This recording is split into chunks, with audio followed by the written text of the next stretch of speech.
जम्मू कश्मीर, जहां बुधवार को कुछ ऐसा हुआ जिसने पूरे देश को आंसुओं से भिगो दिया। यहां राजौरी जिले में बुधवार को आतंकवादियों और सुरक्षा बलों के बीच मुठभेड़ में सेना के कैप्टन स्तर के 2 अधिकारियों समेत 4 जवान शहीद हो गए और 2 बाकी घायल हैं।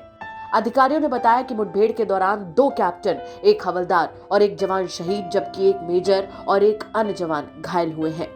आपको बता दें कि इस मुठभेड़ में मूल रूप से आगरा के रहने वाले कैप्टन शुभम गुप्ता भी शहीद हुए हैं।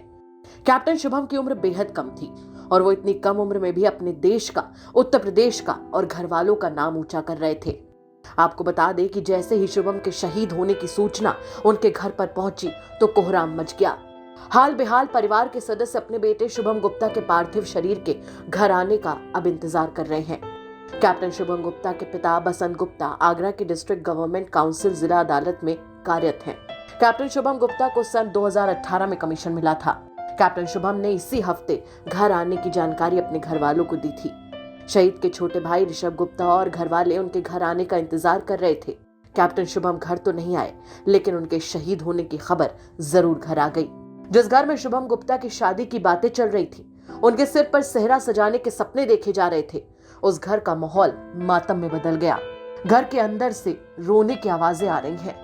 शुभम गुप्ता को कमीशन मिलने के बाद 9 पैरा स्पेशल फोर्स में कैप्टन के पद पर पोस्टिंग मिली थी। वो अपनी पढ़ाई के दौरान से ही फौज में जाने का मन बना चुके थे। उन्होंने फौज में जाने का अपना लक्ष्य भी पा लिया। शुभम गुप्ता को फौजी की वर्दी में देखकर माता पिता और भाई का सीना गर्व से चौड़ा हो जाता था।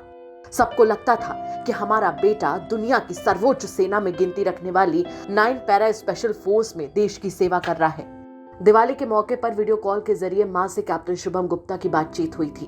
कैप्टन शुभम गुप्ता के बलिदान की खबर आगरा में आने के बाद उनके घर पर स्वास्थ्य राज्य मंत्री भारत सरकार एसपी सिंह बघेल, फतेहपुर सीकरी से सांसद और भाजपा किसान मोर्चा के राष्ट्रीय अध्यक्ष राजकुमार चाहर, उत्तर प्रदेश सरकार में कैबिनेट मंत्री योगेंद्र उपाध्याय, भाजपा विधायक पुरुषोत्तम खंडेलवाल और विजय शिवहरे के अलावा अनगिनत लोग दुख की घड़ी में शामिल होने के लिए रात में ही पहुंच गए थे। देखिए, बड़ी दुखद सूचना मिली।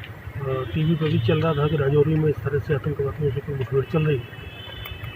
तो अचानक जानकारी मिलती है कि हमारे साथी मित्र बसंत गुप्ता एडवोकेट जो डीजीसी भी है, उनका बेटा शुभम भी उसमें शहीद हो गया।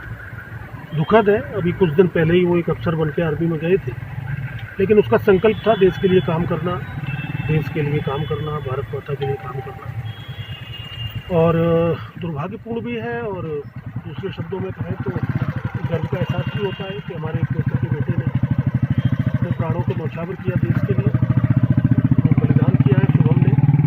उसके माता पिता भी धन्य हैं कि उन्होंने शुभम जैसे लाल को पैदा किया। तो सभी आगरावासी जिसको भी सूचना मिल रही है सब दौड़ के आ रहे हैं। दुख का वातावरण भी है, गर्व भी। अभी आप घर से आ रहे हैं, फिर आने की कब तक की कुछ? देखिए, अभी तक तो जो विधिवत कोई जानकारी ऐसी मुख्य रूप से तो नहीं आई है, लेकिन जैसी कि चर्चा है कि कल शाम तक या रात तक आने की संभावना है। अभी मैं रक्षा मंत्रालय में बातचीत भी करूँगा, तो कब तक आ जाएगी उसकी सही जानकारी बता।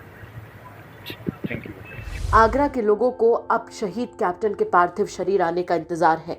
उनका परिवार बेहाल है कि जिस बेटे की वो बाट जोह रहे थे कि वो इस हफ्ते में घर आएगा, वो घर तो आ रहा है, लेकिन तिरंगे में लिपटकर। आगरा से अरविंद शर्मा के साथ ब्यूरो रिपोर्ट, यूपी तक।